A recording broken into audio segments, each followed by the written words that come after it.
Mheshimiwa Spika, uchaguzi mkuu wa kuchagua rais wa Jamhuri ya Muungano wa Tanzania, rais wa Zanzibar na mwenyekiti wa Baraza la Mapinduzi, wabunge, wajumbe wa Baraza la Wawakilishi na madiwani ulifanyika tarehe 29 Oktoba mwaka huu nchini kote. Watanzania kwa mamilioni walijitokeza kupiga kura na kuchagua viongozi waliowataka.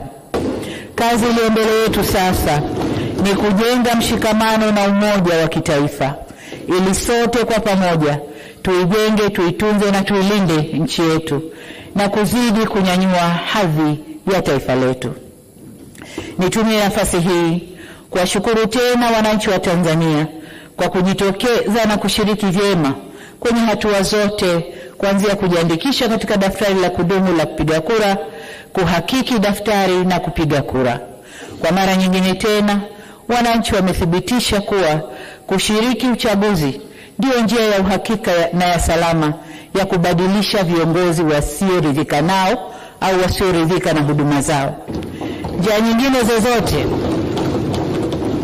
Njia nyingine zozote hazina kheri wala salama ndani yake. Niendelee kuipongeza Tume Huru ya Taifa ya Uchaguzi kwa kuendesha vyema uchaguzi huu, mchaguzi mkuu wa kwanza tangu kuundwa upya kwa tume hiyo. Safari hii wakurugenzi wa halmashauri hawakusimamia uchaguzi, wala hakuna mgombea aliyepita bila kupingwa.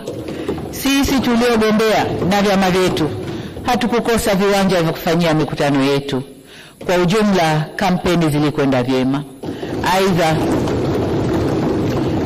utaratibu uliofanyika wa kuongeza vituo vya kupigia kura ulisaidia sana kuondoa msongamano katika vituo hivyo. Kwa hakika upigaji wa kura ulirahisishwa sana na haukuchukua muda mwingi wa wananchi kama ilivyozoeleka.